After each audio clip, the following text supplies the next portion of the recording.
Salvation comes from my one self. Salvation comes from your one self. What's good, fam? We made it to lesson 96 of A Course in Miracles. We are going to discuss how we are one self. Me and you, who we really are, is one with all aspects of creation. And whenever we think that we are the body, we forget that we are also spirit. And not also, but only. And we think that we are separate. Me and you think that there are many separate parts to us. We think that we are good and bad. We think that we are mind and body. We think that we are a lot of things, and that is just not so. We are one. Now we're going to dive straight into this so it makes a little more sense, and we are going to be mind blown like always, being reminded of this information that me and you forgot here again to remember today so we never forget it again. Now, if you got the book, let's go ahead and dive straight in. If you don't got the book yet, the PDF is in the description. And shall we begin? Lesson 96 of A Course in Miracles. Salvation comes from my one self. Although you are one self with a capital S, who you really are, you experience yourself as two, as both good and evil, loving and hating, mind and body. This sense of being split into opposites introduces feelings of acute and constant conflict and leads to frantic attempts to reconcile the contradictory aspects of this self-perception. You have sought many such solutions, and none of them has worked. The opposites you see in you will never be compatible, but one exists. The fact that truth and illusions cannot be reconciled, no matter how you try, what means you use and where you see the problem, must be accepted if you would be saved. Until you have accepted this, you will attempt an endless list of goals you cannot reach, a senseless series of expenditures of time and effort, hopefulness and doubt, each one as futile as the one before, and failing as the next one surely will. Now, before we continue, again, this goes off what we've talked about in terms of salvation in previous lessons. Me and you, although we don't use the word salvation, look for savior outside of ourselves. We think it's going to be in other people. We think we are going to be and find happiness outside. We think we're going to find freedom outside because we forget that me and you are already free. There is nothing that me and you have to do to be what already are. We just have to remove any blocks to our awareness that are causing us from not perceiving that and at any moment in time. Now, understanding that our salvation comes from our one self and knowing that we are already that whole self will save us, because the only thing me and you need to be saved from is our own sense of separation, our own split mind. Me and you being one self wandered off and we made this body, we made all these illusions, the fear, the worries, the doubts, all these thoughts in our mind that are fear-based, we made, and now our mind is split. Me and you are literally at war with ourselves. And again, we don't use these words, but this is what's happening.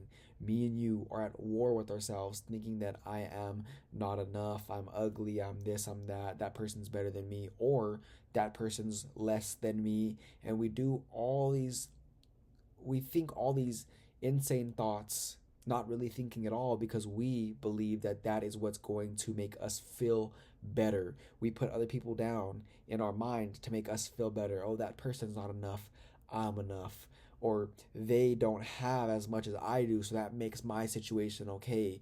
When really we are all one, we are all equal here. There's nothing that separates me from you and you from that person over there and that person from that person. We are all one here, and we look for any differences in one another to perpetuate and justify why we think that we're not enough, and we do this unknowingly. So by being made aware of it, it will allow us to see when we're doing that and stop that hamster wheel as soon as we catch ourselves doing it, because again, it serves no purpose and nothing is going to be solved by trying to solve nothing. You can't solve nothing. You can't solve something that was never really there to begin with.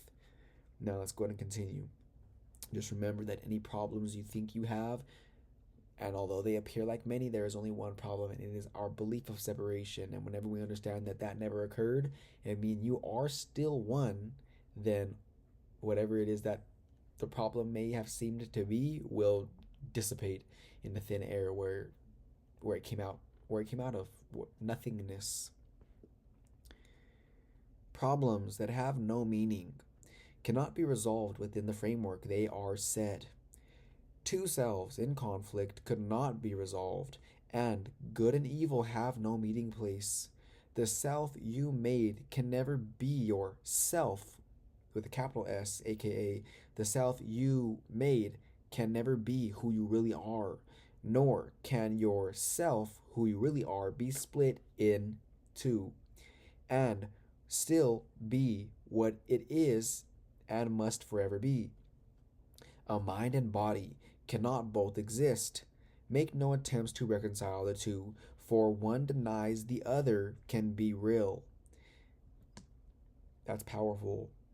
One more time. A mind and body cannot both exist because the mind denies that the body exists, which is true in its knowingness, then the body denies that the mind exists, which is completely false. Now, if you are physical, your mind is gone from your self concept, which is all of us here. Most people believe that they are this body, and their mind is completely gone from their self concept. They don't understand that that is who they are, for it has no place in which it could be really part of you. If you are spirit, then the body must be meaningless to your reality. Spirit makes use of mind as means to find a self expression. One more time. Spirit makes use of the mind as means to find its self, capital S, who you really are, expression. And the mind, which serves the spirit, is at peace and filled with joy. Its power comes from spirit, and it is fulfilling happily its function here. Yet, mind can also see itself divorced from spirit and perceive itself within a body it confuses with itself. Without its function, then, it has no peace, and happiness is alien to its thoughts. Yet, mind, apart from spirit, cannot think. It has denied its source of strength, which is God, and sees itself as helpless, limited, and weak, dissociated from its function now.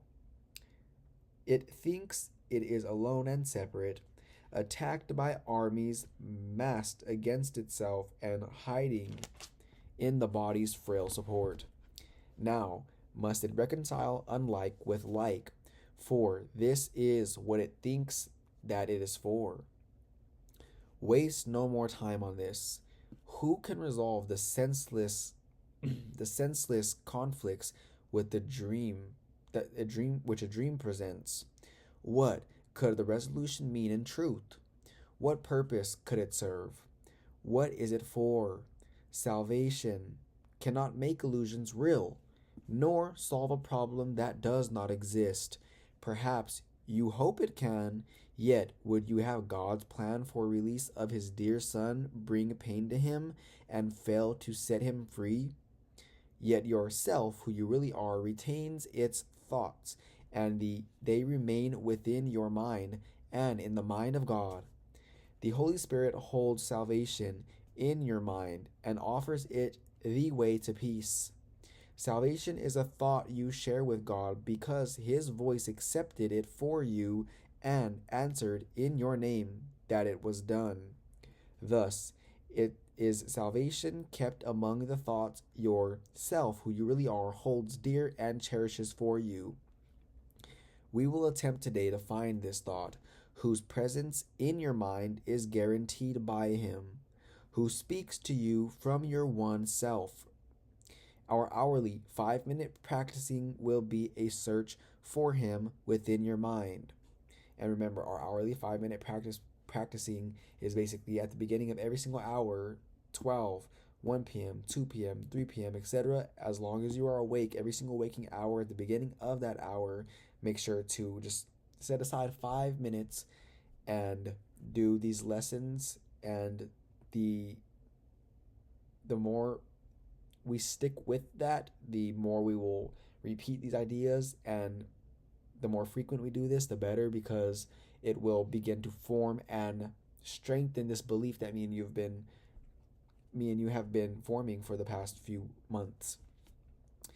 Salvation comes from this one self, who you really are, through God, who is the bridge between your mind and it. Wait patiently and let God speak to you about who you really are and what your mind can do, restored to it and free to serve its will. Begin with saying this: Salvation comes from my one self. Its thoughts are mine to use. One more time. Salvation comes from our one self. Its thoughts are ours to use. Then seek its thoughts and claim them as your own. These are your own, real thoughts you have denied, and let your mind go wandering in a world of dreams and to find illusions in their place. Here are your thoughts, the only ones you have. Salvation is among them. Find it there. If you succeed, the thoughts that come to you will tell you you are saved, because in the larger scheme of things, there is nothing to be saved from. Remember, the only thing that me and you need salvation from is from our own illusions that we are afraid that are going to come back to us. Remember, when me and you project guilt and fear onto the world, we believe that those projections unknowingly are going to come back at us, which is why we have to have that constant guard up, trying to protect ourselves from everything that we made when it's not really there. We are simply insane in that moment. And when we understand that there is nothing to be saved from other than our own illusions, we are going to do something about no longer projecting illusions and waking up to the truth of who we really are.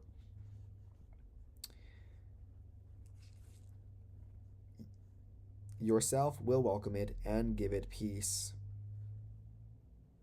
One more time. If you succeed, the thoughts that come to you will tell you you are saved and that your mind has found the function that it sought to lose. Yourself, who you really are, will welcome it and give it peace.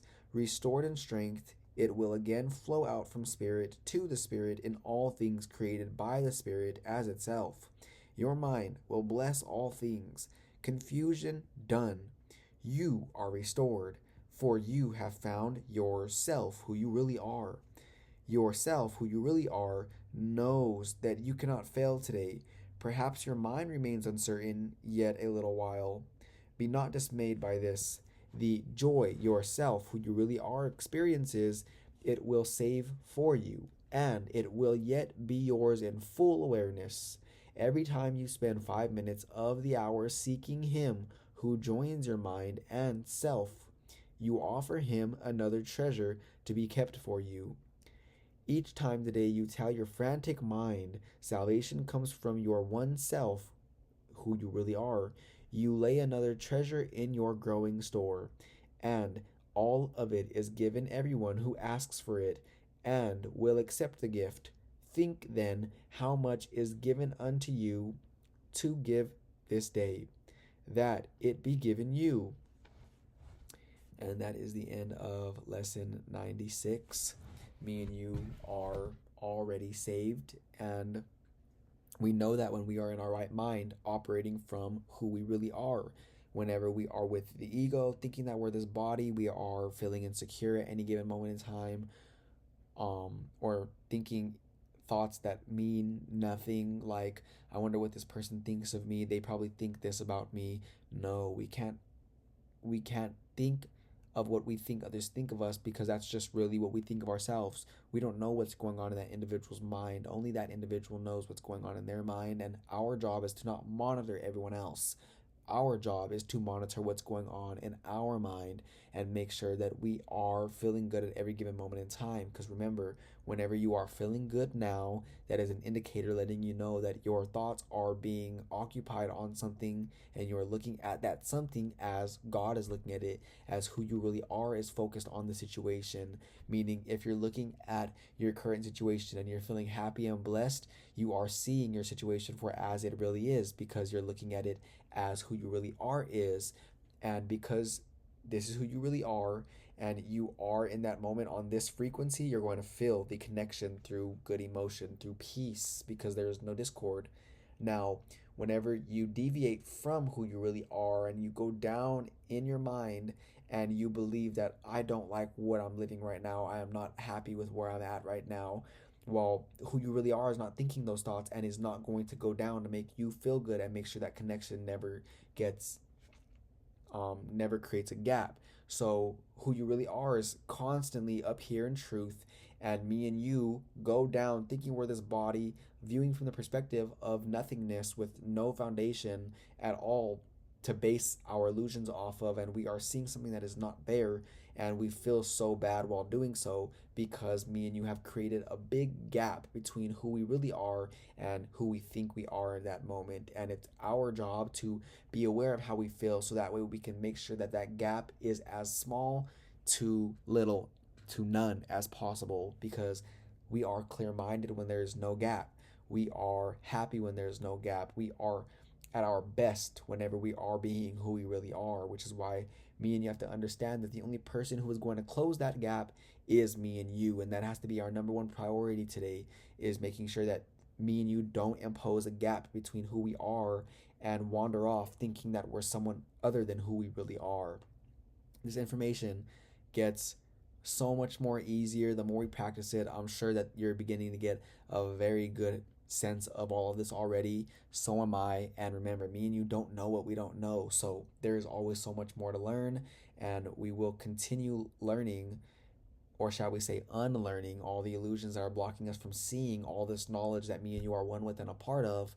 We will continue tomorrow for lesson 97 of A Course in Miracles, which is a powerful lesson, by the way. So for now, let's make sure to keep this on our minds, and until tomorrow, I will see you here again for lesson 97 of A Course in Miracles.